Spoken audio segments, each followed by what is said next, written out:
Welcome back to Radio Entrepreneurs. My name again is JDavis, and we continue to stream stories of entrepreneurship, leadership. And we really appreciate everyone who has sent us entrepreneurial companies that they think are interested or interesting, and allowing us to expose them and promote them to the world around us.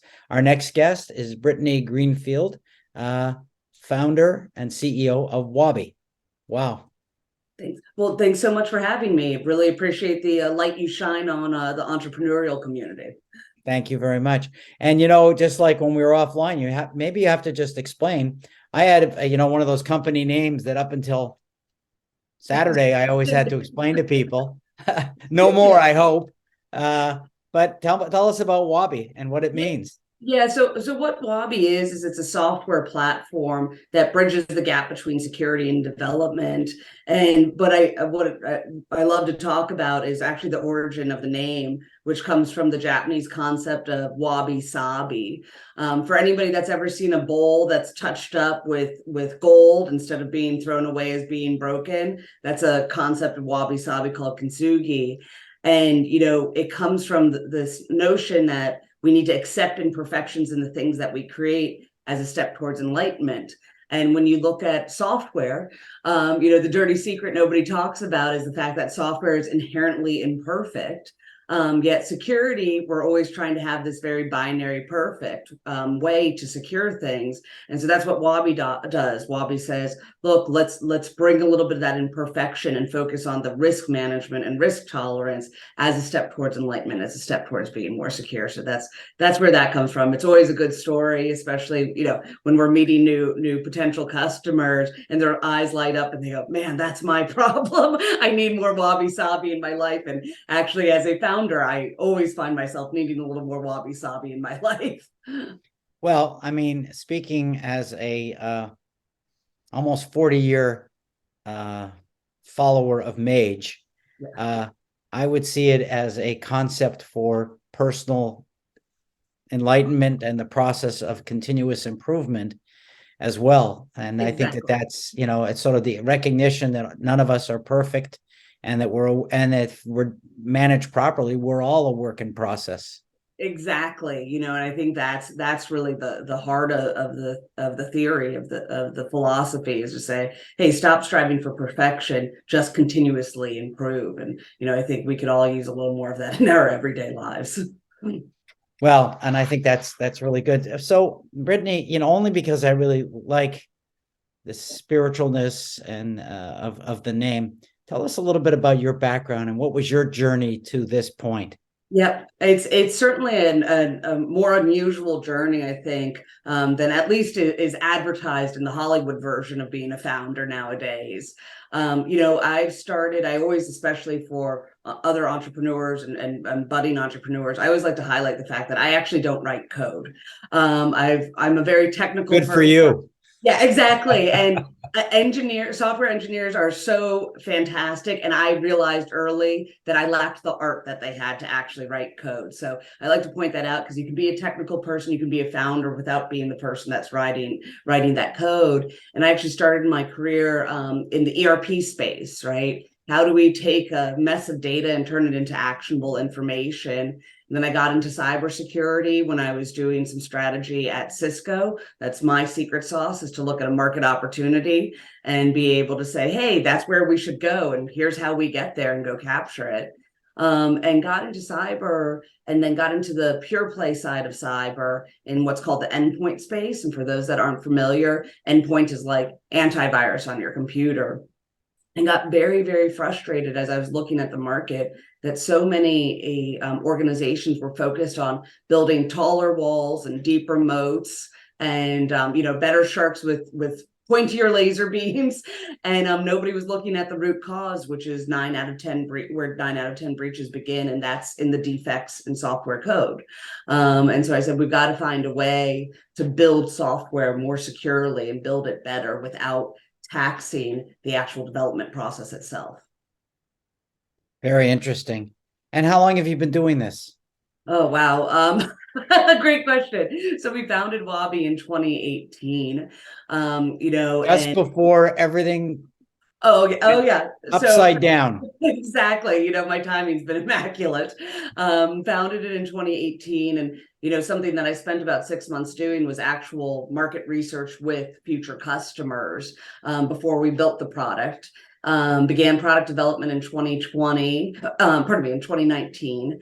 And then in 2020, we went GA unofficially right about the same time that the pandemic happened. But quite frankly, it gave us a lot of lessons early in our business growth side that made us a better, more resilient company. You always hear those stories about, Google being built during tough times. And, it's true, right? You learn a lot of lessons that make you really build a great organization. I've never, we've worked with over 700 companies. I've never seen an easy company. No, there is not one. No, it's not. But here we go. Top woman in cybersecurity. I don't, I didn't know if you wore some kind of Star Wars outfit to win that. I mean, that's my image, that you'd be on the cover of the magazine in some kind of outfit that, I mean, how do you win that, and what does it mean? I think it's one of those things where unfortunately in cybersecurity, less than 25% of the workforce is female. And so it's great that there are organizations that really highlight the fact that there are a lot of great women in cybersecurity that come from a lot of different paths on that. And I think it's really, it's a testament to the work and innovation that I've had the opportunity to do with Wabbi, but also to support other women in cybersecurity, whether it's through or just underrepresented groups, whether it's through early mentoring. Here in Massachusetts, we work with a group called STEM Match, and we host a bunch of middle schoolers. And man, that's exhausting for a day. I don't know how the teachers do it every day. No, that's tough. A lot of respect, but we teach them that there are a lot of really interesting career paths in technology, or the other side on it, mentoring other founders or just women that want to go into cybersecurity. And then, of course, network where we support each other in our endeavors, whether it's the simple things like, promoting each other on LinkedIn or making connections. It's certainly, there's a lot of great talent out there. And I think all the women in cybersecurity want to make sure that we see more and more women participating in it. Well, again, I don't want to make this an inappropriate conversation, but if I were to win the award, I would probably wear a Guardians of the Galaxy outfit my picture. And I don't know, I would hope that you have some outfit and you could go to some of these these cyber shows and stick out. But that would be me. I'm a kind of a marketer. It would certainly. We just left our one of our major industry conferences 2 weeks ago, and I certainly wish that would be a lot more fun than going back to the good old fashioned suits and whatnot. I'd have a lot more. I think you should get a holster with laser pistols on the side. And you should have a badge that shows that you won the award, like a sheriff's badge. I probably should. I should let the organization know that next year, instead of giving us a little crystal plaque, we want a big badge so I can walk around the show floor. I've done a lot of sales and marketing consulting as part of all my breadth of stuff over the years. And I always say, anybody can do boring and follow the leader. Right. You got to stand out a little bit. Exactly.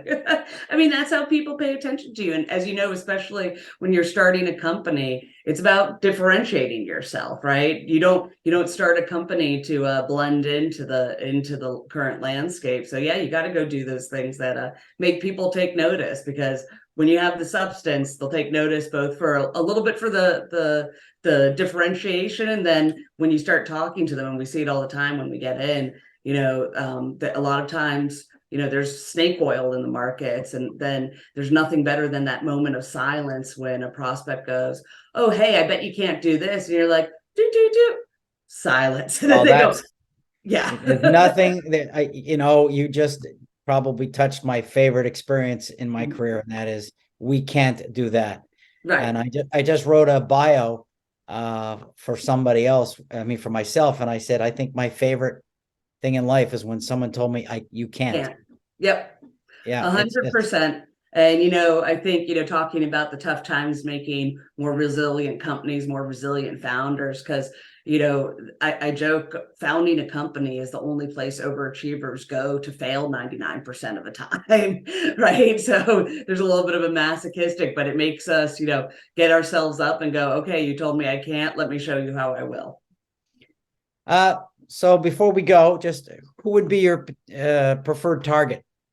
Yep. So we deal with large mid-market to Fortune 500 as well as some DoD, right? They're self-described Frankensteins, even in this modern age of development where a lot of organizations say we're cloud, 100% cloud or 100 or cloud native or cloud focused or cloud aspirational. The reality is it's not as plain and simple as that. And so that's why a lot of our prospects describe themselves as Frankensteins. They've still got a on-prem skeleton hanging out in a closet somewhere.